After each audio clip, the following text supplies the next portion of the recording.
Nagsimula raw sa pautang na 5-6 si Janet Lim Napoles ang ngayon bilyong-bilyong piso ng pork barrel scam queen. Paano kaya yan nauwi sa pagtateo ng mga foundation para makakubra naman siya ng bilyong-bilyong pisong pork barrel din ng mga mambabatas? Saksi si Ruth Cabal, exclusive. Bago umaming nakinabang sa pork barrel, ang kinakantang pinagmulan ng yaman ni Janet Lim Napoles noon, paiba-iba ang tono.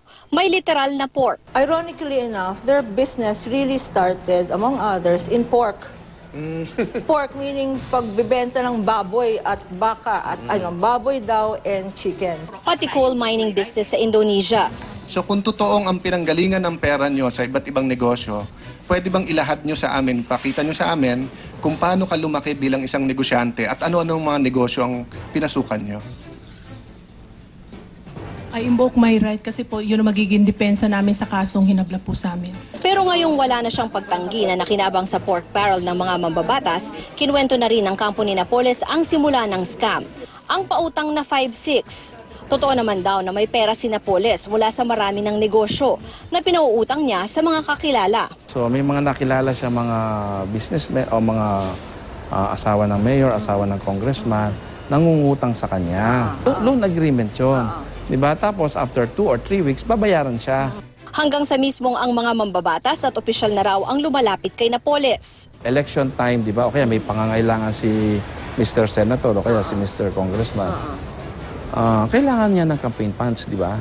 So lalapit siya kay Mrs. Napoles, di ba? Kailangan ko ng campaign funds. So i-advance ni Mrs. Napoles yan. Pero after that, ang papangakuha naman siya, sige, para mabayaran kita, sa iyo ko na lang i-award yung project ko. Kaya bukod sa interes sa mga pautang, kumikita na rin si Napoles sa mga patong niya bilang supplier ng mga fertilizer at iba pang farm inputs sa mga proyektong inendorso ng mga mambabatas.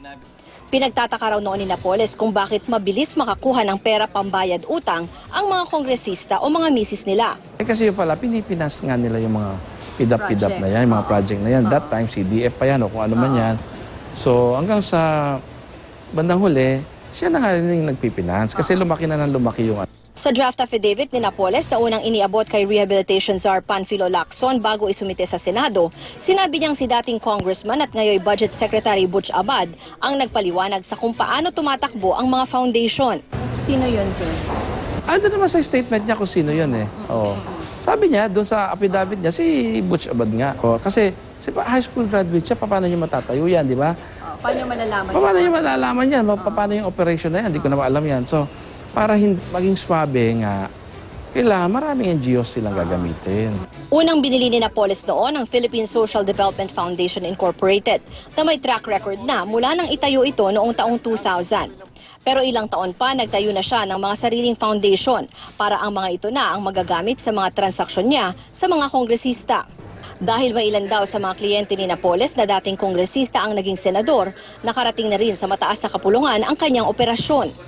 Tumanggi munang magpa-interview ngayon si Secretary Abad pero dati na niyang tinanggi ang aligasyon ni Napoles. Ako, si Ruth Cabal, ang inyong saksi.